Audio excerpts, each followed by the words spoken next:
네, 오늘도 참 좋은 날입니다. 영원토록 사랑하시는 주님께서 우리와 함께 하십니다. 오늘 말씀은 마가복음 1장 40절에서 45절 말씀입니다. 한 나병 환자가 예수께 와서 꿇어 엎드려 간구하여 이르되 원하시면 저를 깨끗하게 하실 수 있나이다. 예수께서 불쌍히 여기사 손을 내밀어 그에게 대시며 이르시되 내가 원하노니 깨끗함을 받으라 하시니 곧 나병이 그 사람에게서 떠나가고 깨끗하여진지라.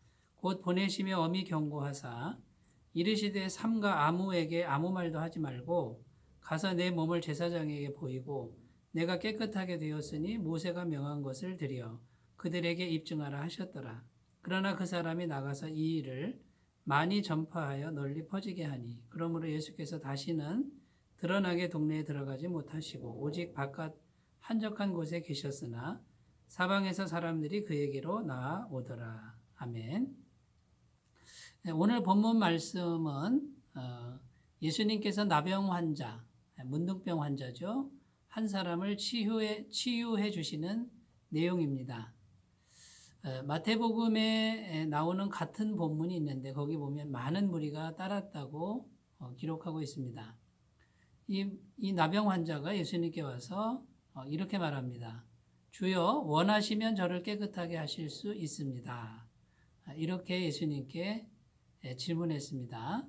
자, 이 질문을 잘 보면 이 사람은 지금 궁금한 것이 뭐냐면 병을 고칠 수 있는 능력이 있습니까? 라고 묻는 게 아닙니다. 능력은 믿고 있습니다. 그런데 정말 궁금한 거는 나 같은 문둥병자도 예수님은 고쳐주실 의향이 있으십니까? 그러니까 예수님의 마음을 묻는 거죠.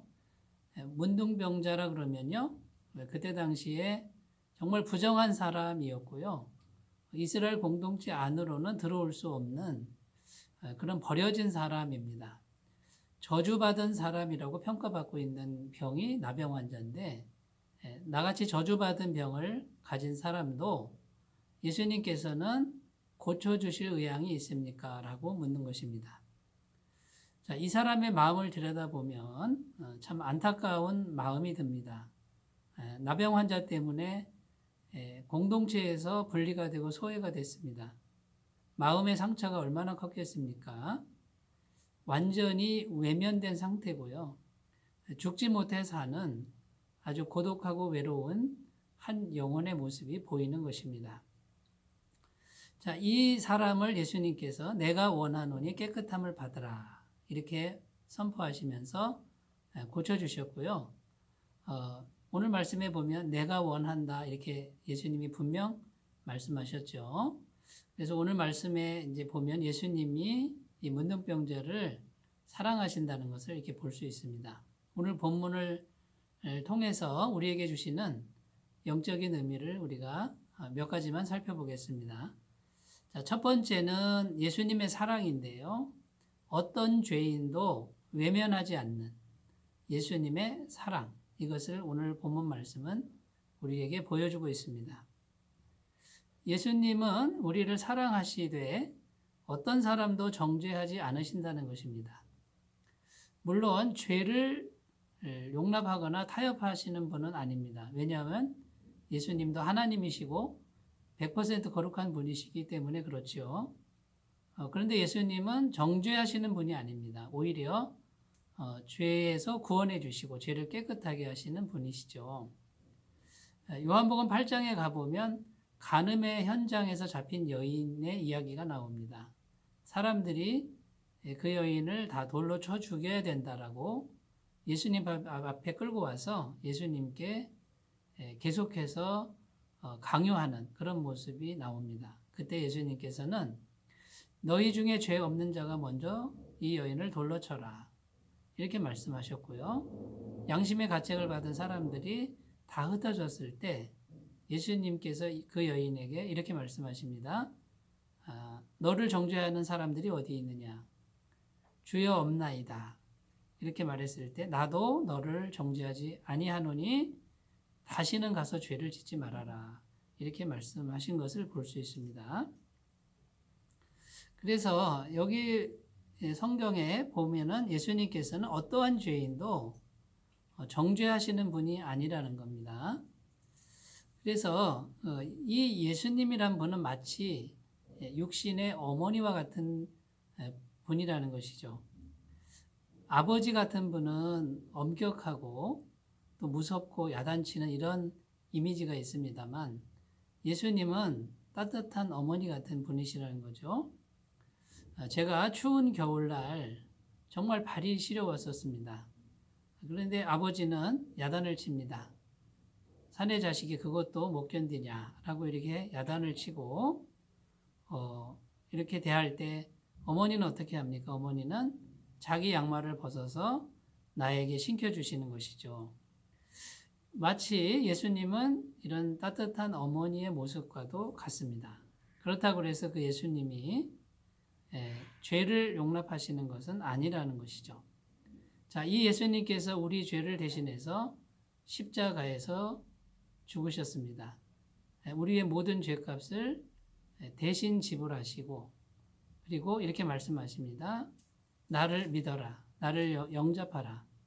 너의 죄를 내가 다 대신 해결했으니 나를 믿고 네가 살아라. 나의 살을 먹고 나의 피를 마심으로 너가 영생을 얻을 수 있다라고 이렇게 초청하고 계시는 것입니다. 자, 오늘 말씀에 보면은 온몸에 저주받은 질병, 문둥병자도 사랑하시는 그 예수님의 마음이 나오는데 그 마음을 충만하게 받아들이시는 은혜가 있으시기 바라겠습니다. 자, 오늘 말씀 속에서 두 번째 우리가 생각할 부분이 있는데 이제 문둥병자에게로 시선을 돌려보았으면 좋겠습니다. 자, 이 문둥병자는요, 엄청난 대가를 각오하고 예수님을 찾아왔다라는 것입니다. 이때 당시에 문둥병자가 사람들 틈에 또 마을 가운데로 들어온다는 것은 생명을 거는 일이었습니다. 문둥병자는 이스라엘 공동체 안에 들어올 수가 없었고요. 만약에 들어왔다가는 사람들이 일제히 돌로 쳐서 죽일 수 있는 그런 상황이었습니다. 그리고 많은 사람들 앞에서 이 문둥병자는 자신의 저주받은 질병을 드러내야만 했습니다. 정말 부끄럽고 감추고 싶은 치부를 드러낼 각오를 하고 예수님께 나온 것이죠. 한마디로 말해서 자기 온 생명과 자기의 전부를 걸고 예수님을 찾아온 것이라는 것입니다. 예수님께서 그 마음을 잘 아셨고 멸시치 않으셨다라는 것이 중요합니다. 여러분, 우리가 예수님께 나아갈 때 이런 마음만 가지고 나아가면 어떻게 예수님이 우리를 외면하실 수 있겠습니까? 어떻게 우리를 멸시하시겠습니까? 하나님이 찾으시는 마음이 이런 마음입니다. 하나님 한 분만, 그분만 바라고 그분을 신뢰하고 그분을 위하여 온 마음을 다해서 나아가는 것이죠. 하나님을 찾는 것이죠. 그 마음만 있으면 문둥병 아무런 문제가 안 됩니다. 우리 인생의 큰 문제 그것도 주님께서 다 해결해 주실 줄로 믿습니다. 자, 세 번째 오늘 말씀을 통해서 우리가 생각해야 될 것은요.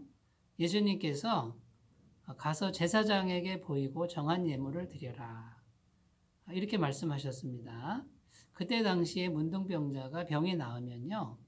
제사장에게 가서 확인을 해야 되고 인정을 받아야 됩니다. 이제 병이 다 나았다라고 하는 그 공식적인 절차를 거쳐야 된다는 것이죠. 이렇게 제사장이 인정을 해야만 이스라엘 공동체 안으로 들어올 수 있었고 함께 생활할 수 있었던 겁니다. 자, 공동체의 법과 질서 이것을 잘 지키라는 것이고요.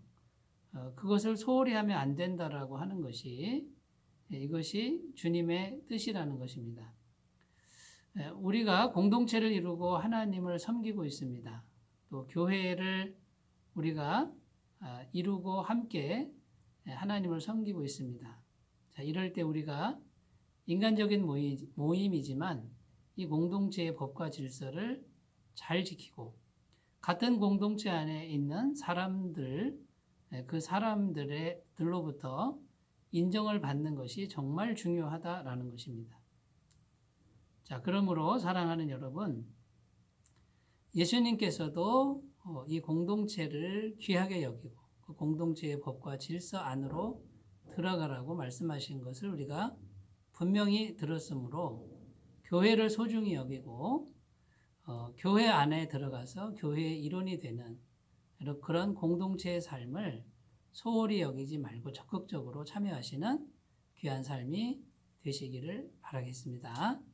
자, 내가 원하노니 깨끗함을 받으라. 이렇게 말씀하신 주님의 마음을 오늘 잘 받아들이시고 평안한 하루가 되시기 바라겠습니다. 기도합니다. 하나님 아버지 감사합니다. 온몸에 문둥병이 들고 저주받은 질병이라고 평가받고 있고 마음에 깊은 상처를 받은 한 영혼을 사랑하시는 주님의 마음을 우리가 만납니다.